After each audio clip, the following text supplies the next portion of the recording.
بسم اللہ الرحمن الرحیم۔ السلام علیکم ورحمۃ وبرکاتہ۔ میں ہوں سید بابر شاہ گیلانی۔ میں اپنے چینل شاذلی جواہر پر اپنے تمام محبین، معتقدین، متوسلین و مریدین کو خوش آمدید کہتا ہوں۔ بے شک ذی الحجہ کا مہینہ اللہ تبارک و تعالیٰ کو بہت ہی پسند ہے۔ ذی الحجہ کی پہلی 10 راتوں کی اہمیت کا اندازہ اس بات سے لگایا جا سکتا ہے کہ اللہ تبارک و تعالی نے اپنے پاک کلام قرآن مجید میں اس کا ذکر فرمایا۔ قرآن میں ارشاد ہوتا ہے کہ والفجر، اور قسم ہے فجر کی، ولیال عشر، اور ان 10 راتوں کی قسم۔ ابن عباس رضی اللہ تعالی عنہ کا قول ہے کہ اس سے مراد ذی الحجہ کی 10 راتیں ہیں، اور نبی پاک صلی اللہ تعالی علیہ وسلم نے ارشاد فرمایا، حدیث ترمذی میں موجود، ابن ماجہ میں موجود، اور اس کو روایت حضرت ابو ہریرہ رضی اللہ تعالیٰ عنہ فرماتے ہیں کہ نبی پاک صلی اللہ علیہ وسلم نے فرمایا کہ ذی الحجہ کی 10 دنوں کی عبادت سے زیادہ اللہ کو کسی اور دن کی عبادت محبوب نہیں، اور اس کا ہر دن کا روزہ سال بھر کے روزوں کے برابر ہے، اور اس کی ہر رات کی عبادت شب قدر کی عبادت کی طرح ہے۔ اللہ اکبر! اتنی برکتوں والی راتیں ہیں تو ان کو ہرگز غفلت میں مت گزاریں، بلکہ ان راتوں کو، ان ایام کو اللہ کے ذکر میں گزاریے۔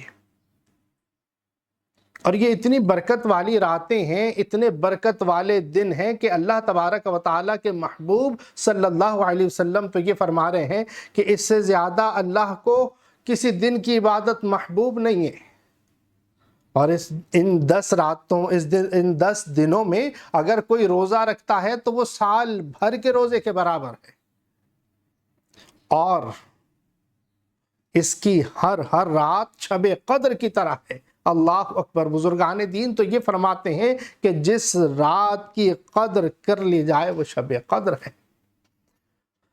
تو ان ایام کی ضرور قدر کرنی چاہیے، اور وظائف و اذکار کرنے والوں کے لیے یہ دن بہت ہی اہمیت کے حامل ہیں۔ سب سے پہلے تو یہ یاد رکھیں کہ یہ عبادت والی راتیں ہیں، اور ان کی ہر رات شب قدر کی طرح یہ نبی پاک صلی اللہ علیہ وسلم فرما رہے ہیں، اور ان راتوں میں جو وظائف کیے جاتے ہیں ان کا اثر، اللہ اکبر! اگر آپ پہلے سے کچھ وظائف کر رہے ہیں، بعض وظائف کی اگر آپ نے زکوٰۃ ادا کر لی ہے تو ان کو پختہ کرنے کے لیے آپ ان 10 راتوں میں ضرور اپنے وظائف کی تکرار کریں۔ مطلب یہ ہے کہ میں وظائف ضرور عرض کروں گا، بہت سے وظائف ایسے ہیں کہ جو ان 10 راتوں میں کیے جا سکتے ہیں، اور 1 سے 2 میں ان کی تفصیل ضرور عرض کروں گا، لیکن سب سے پہلے ایک چیز عرض کروں کہ ہم جب بھی کسی وظیفے کی یا کسی عمل کی فضیلت دیکھتے ہیں، فوائد دیکھتے ہیں، تو ہمارا دل کرتا ہے ہم یہ وظیفہ بھی کر لیں، یہ وظیفہ بھی کر لیں۔ یاد رکھیں کہ تمام وظائف اللہ سے رجوع کرنے کے لیے ہیں، اتصال الی اللہ ہے، کہ اللہ سے ملانے والا ہے یہ وظیفہ۔ اس لیے ہم وظائف کے ذریعے اپنے مسائل کا حل ڈھونڈ رہے ہوتے ہیں، کہ جب ہم وظائف کرتے ہیں اور ان اعمال کے صدقے سے، ان اعمال کے وظیفے سے رب کی بارگاہ میں ہم دعا کر رہے ہوتے ہیں کہ یا اللہ ہمارا یہ مسئلہ حل فرما، ہماری یہ مشکل دور فرما، ہمیں اس مہم میں کامیاب فرما، اور جو فائدے وظائف کے ہوتے ہیں ہم ان سے حاصل کیے جاتے ہیں۔ تو جب ہر وظیفے کا مقصد ایک ہے، اللہ کو راضی کرنا، رب کی بارگاہ میں مقبول ہونا، اللہ سے اتصال، موصل الی اللہ ہیں یہ وظائف۔ لیکن یاد رکھیں، یوں ہی اللہ اللہ کیے جانے سے اللہ نہ ملے، یہ اللہ والے ہیں جو اللہ سے ملا دیتے ہیں۔ یعنی اللہ والوں کی دل میں محبت رکھ کر، مخلوق خدا کو بے عیب جان کر، پھر جب ہم وظائف اس دل کو صاف کر کے کرتے ہیں تو وہ ضرور فائدہ مند ہوتے ہیں۔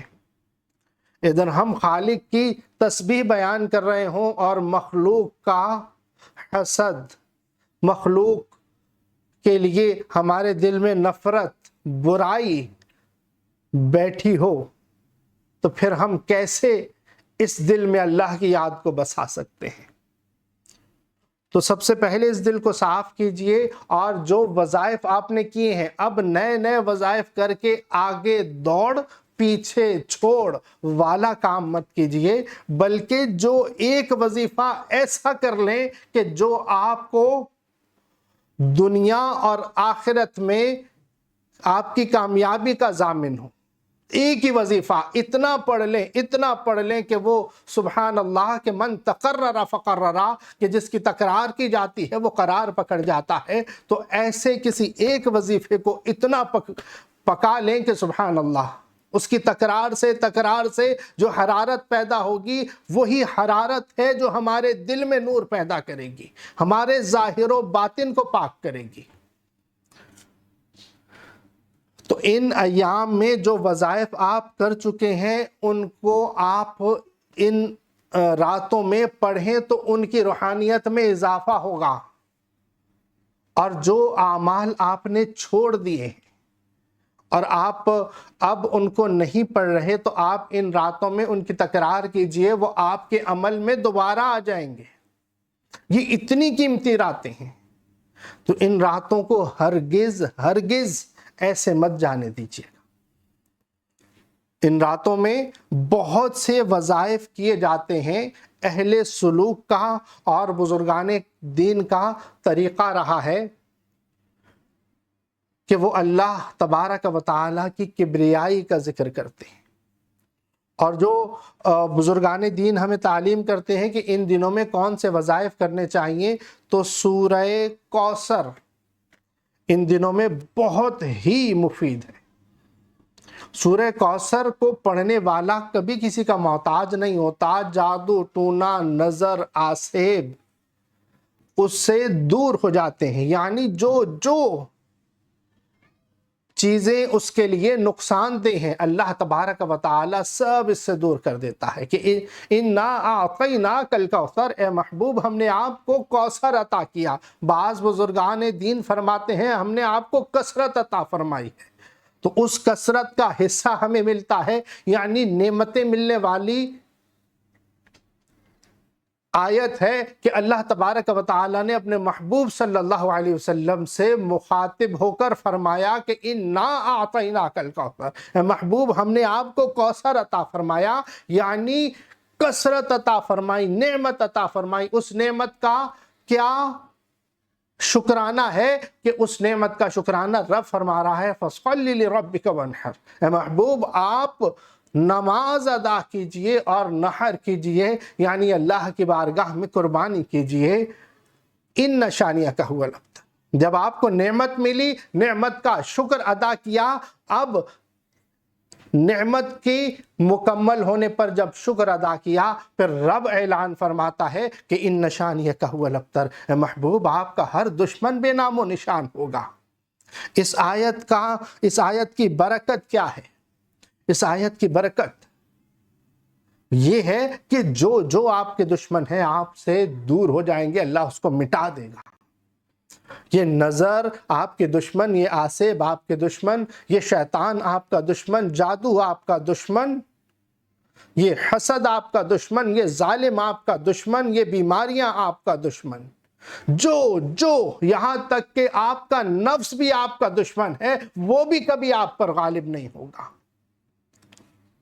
سب سے پہلے اتمام نعمت، اس کے بعد شکران نعمت، اس کے بعد اللہ کے انعامات، سبحان اللہ سبحان اللہ۔ تو یہ صورت اتنی برکتوں والی ہے، بزرگ فرماتے ہیں کہ اس سورہ مبارکہ کو ان 10 دنوں میں 1.25 لاکھ کر لیا جائے۔ کوئی 1.25 لاکھ نہ کر پائے تو اسے چاہیے کہ وہ 43,000 مرتبہ ان 10 دنوں میں کر لے، یعنی 4,300 مرتبہ روزانہ پڑھ لے تو 10 دنوں میں 43,000 مرتبہ ہو جائے گی۔ اور اگر کوئی یہ بھی نہ کر پائے تو پھر 921 921 اور 922، 8 9 10، 3 دن 921 921 اور 10ویں دن 922 آپ پڑھ لیں۔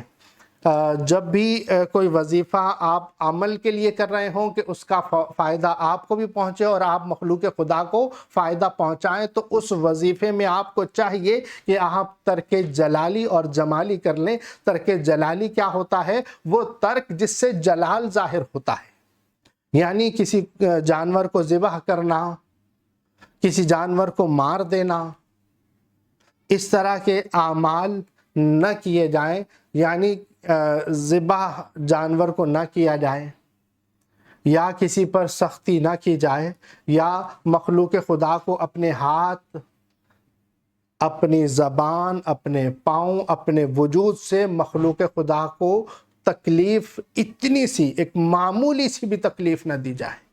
یہ ہے ترک جلالی۔ ترک جمالی کیا ہے؟ ترک جمالی یہ ہے کہ کوئی جاندار، یعنی کسی جاندار کا گوشت کھانا، یا اس سے نکلی ہوئی کسی چیز کو استعمال کرنا، جیسے انڈا ہے، جیسے دودھ ہے، مکھن ہے، گھی ہے، دیسی گھی، جو مطلب جاندار سے نکلا ہے۔ دودھ سے جتنی بھی چیزیں بنتی ہیں وہ تمام چیزوں کو ترک کر دیں۔ انڈے سے جتنی چیزیں بنتی ہیں ترک کر دیں، یہاں تک کہ بسکٹ میں بھی انڈا شامل ہوتا ہے تو بسکٹ کو بھی ترک کر دیں۔ جلالی اور جمالی چیزوں کو آپ ترک کر دیں اور یہ وظیفہ کریں، ایک بہت ہی اعلیٰ وظیفہ، اللہ اکبر کا۔ بزرگان دین فرماتے ہیں کہ جو اللہ کی کبریائی کا ذکر کرتا ہے، اللہ تبارک و تعالی اس کو دنیا میں بھی عظمتیں عطا فرماتا ہے، آخرت میں بھی عظمتیں عطا فرماتا ہے۔ اللہ تبارک و تعالی اس کو ایسی عظمتیں عطا فرماتا ہے کہ اس کے ظاہر و باطن کو اللہ تبارک و تعالی پاک فرما دیتا ہے، اور اللہ تبارک و تعالی اس شخص کو کبھی بھی زیر نہیں ہونے دیتا۔ ہمیشہ اللہ تبارک و تعالی اس کی حفاظت فرماتا ہے، کسی بھی چیز سے وہ زیر نہیں ہوگا۔ جو اللہ اکبر کا عامل ہوگا کبھی زیر نہیں ہوگا۔ وہ اللہ کی کبریائی بیان کرتا ہے، اللہ اس کو ایسی عظمت عطا فرمائے گا کہ وہ شخص کبھی کسی سے مرعوب نہیں ہوگا۔ کوئی جادو کے ذریعے وہ زیر نہیں ہوگا، کوئی نظر کے ذریعے وہ زیر نہیں ہوگا، کوئی حسد کے ذریعے وہ زیر نہیں ہوگا، ظالم کے ظلم سے وہ زیر نہیں ہوگا۔ اللہ تبارک و تعالی اس کو کسی ایسی بیماری میں مبتلا نہیں فرمائے گا کہ جس کا علاج نہیں۔ ویسے تو کوئی بھی بیماری ایسی نہیں ہے کہ جس کا علاج نہیں، لِكُلِّ دَاءٍ دَوَاءٌ، ہر بیماری کے لیے دوا موجود ہے۔ ہاں، دنیا کے ڈاکٹرز ان دواؤں کی تلاش میں عاجز ہیں، اللہ نے علاج پیدا فرمایا ہے۔ مطلب کوئی بھی بڑی بیماری اس کو نہیں آئے گی، اور اللہ تبارک و تعالی اس کو ہر مہم میں کامیاب فرمائے گا۔ اور اگر آج کل لوگ بہت پریشان ہیں، معیشت کی پریشانی کی وجہ سے مالی طور پر ہر شخص پریشان نظر آتا ہے، یہاں تک کہ بڑے بڑے رئیس آج پریشان ہیں۔ جو پہلے کبھی بہت ہی مالدار ہوا کرتے تھے، آج وہ بھی پریشان ہیں۔ اس پریشانی کا حل وہ کاروبار جو بالکل ختم ہو گیا، وہ معاملہ جو بالکل اس کا کچھ بچا نہ ہو، وہ اب اللہ اکبر کا وظیفہ شروع کر لے تو آپ دیکھیں کہ اس کو اللہ کیسی عظمتیں عطا فرماتا ہے۔ اللہ اس کو ایک تو عظمتیں بھی عطا فرمائے گا، ساتھ ہی ساتھ مخلوق کو اس کے لیے تسخیر کر دے گا۔ مخلوق کو، صرف انسانوں کو نہیں، چرند کو، پرند کو، جانوروں کو، حیوانات کو اور جنات کو اللہ تبارک و تعالی اس کے تابع فرما دیتا ہے۔ بزرگان دین فرماتے ہیں کہ اللہ اکبر اسم اعظم ہے۔ اگر کوئی شخص اس کی عظمتیں اور برکتیں مکمل جاننا چاہے تو وہ اس کا ادراک نہیں کر سکتا کہ وہ رب ہے، وہ مالک ہے، یہ اس کی شان ہے کہ اس کی شان کبریائی کہ سبحان اللہ وہ پاک ہے۔ آپ اس اسم کو، اللہ اکبر کو، آپ اس میں جلالت کو کبریائی کی صفت کے ساتھ پڑھنا شروع کریں تو آپ اس کی برکتیں دیکھیں۔ اللہ اکبر، اس کی برکتیں اتنی ہیں کہ سبحان اللہ، فقط ایک چیز ذہن میں رہے کہ جب بھی اللہ کی کبریائی بیان ہو تو دل سے بیان ہو، کہ اللہ کی کبریائی بیان ہو رہی ہو تو دل میں ایک ہی بات ہو کہ وہ مالک ہے چرند کا، پرند کا، شجر کا، حجر کا، زمین کا، آسمان کا، وہ تمام کائنات کا مالک ہے اور میں مخلوق ہوں، وہ رب مالک ہے اور میں عاجز ہوں۔ اپنے آپ کو عاجز جان کر اللہ کی کبریائی بیان کریں۔ آپ دیکھیں اللہ کیسے آپ کو عظمتیں دیتا ہے۔ اور اس جو ابھی میں بتا رہا تھا کہ کاروبار جس کا ختم ہو گیا وہ اس کا وظیفہ کرے، کاروبار میں نئی جان آ جائے گی۔ کسی انسان میں لگ رہا ہے کہ وہ بس دنیا سے گیا، اب اس میں کچھ بچا ہی نہیں ہے، اللہ کی کبریائی بیان کیجیے۔ وہ رب ہے جو کن فرماتا ہے فیکون ہو جاتا ہے۔ اس رب نے جب ہمیں عدم سے تخلیق کیا، جب ہم نہیں تھے جب بنا دیا، تو آج ہماری صحت کو رب تعالیٰ کے لیے بحال کرنا کیا مشکل کام ہے۔ اس کے لیے تو کن ہے اور پھر وہ کن کا کمال دیکھیے۔ تو اللہ اکبر کی کثرت کیجئے ان 10 راتوں میں۔ اور بزرگان دین فرماتے ہیں کہ ویسے تو اللہ اکبر کبھی بھی پڑھا جائے تو فائدہ کرتا ہے، لیکن جب آپ اس اسم مبارک کو ذی الحجہ کی 1 سے شروع کریں اور 41 دن تک پڑھیں۔ 41 دن تک کیسے پڑھیں؟ ابتدا میں تو بہت آسان ہے کہ روزانہ 1000 مرتبہ پڑھ لیں۔ پہلے دن 1000 مرتبہ پڑھ لیں، دوسرے دن 2000 مرتبہ پڑھ لیں، تیسرے دن 3000 مرتبہ پڑھ لیں، چوتھے دن 4000 مرتبہ پڑھ لیں۔ اس طرح سے پڑھتے ہوئے 41000 مرتبہ پڑھیں۔ مطلب جو 20ویں دن پڑھ رہا ہوگا تو وہ 20000 پڑھے گا، 21ویں دن پڑھے گا تو 21000 پڑھے گا، اسی طرح 41000 کر لیں۔ اللہ کے حکم سے اس شخص کو اللہ تبارک و تعالی ایسی عظمتیں عطا فرمائے گا کہ سبحان اللہ، یہ ان 10 دنوں میں ایسا عمل ہے کہ اللہ اکبر، کوئی مشکل رہے گی نہیں، کوئی پریشانی نہیں رہے گی، بیماریاں اللہ اکبر، اللہ اکبر، اللہ اکبر، اللہ اکبر کا ذکر کیے جائیں اور آپ کامیابیوں کا سفر طے کیے جائیں۔ ادھر ہم اللہ کی کبریائی بیان کر رہے ہیں، رب تو فرماتا ہے کہ تم میرا ذکر کرو میں تمہارا چرچا کروں گا۔ اللہ آپ کا ایسا چرچا کرے گا کہ سبحان اللہ، کہ سبحان اللہ، ایسا معاملہ ہوگا کہ سبحان اللہ، یہ ضرور آپ ایسے پڑھ لیں کہ آپ 1 ذی الحجہ سے لے کر آپ 41 دن کر لیں، جیسا مسئلہ ہو اللہ کے حکم سے ضرور حل ہوگا۔ اور جو مالی طور پر بالکل ختم ہو گیا، قرضے میں آ گیا، اس کا کاروبار ختم ہو گیا، اللہ اس کو دوبارہ سے نئی روح عطا فرمائے گا۔ یہ ذی الحجہ میں بھی کیا جا سکتا ہے۔ ذی الحجہ میں تو اس کی برکتیں ایسی ہیں کہ سبحان اللہ، لیکن اگر کوئی شخص ذی الحجہ میں نہیں کر پایا، کبھی بھی کوئی بھی مشکل آئے، کیسی پریشانی آئے، کاروبار ڈوب گیا ہو، دیوالیہ ہو گیا ہو،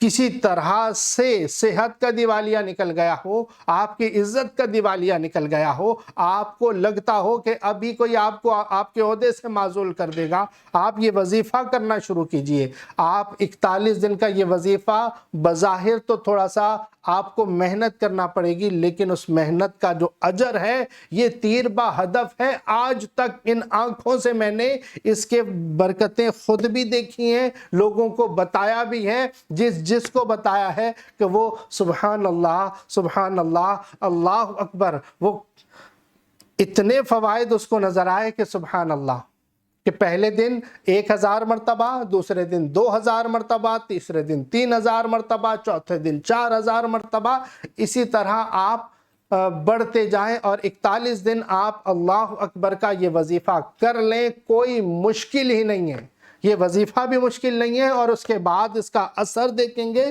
تو ایسا کہ آپ اس کی برکتوں کے مشاہدات کریں گے تو سبحان اللہ۔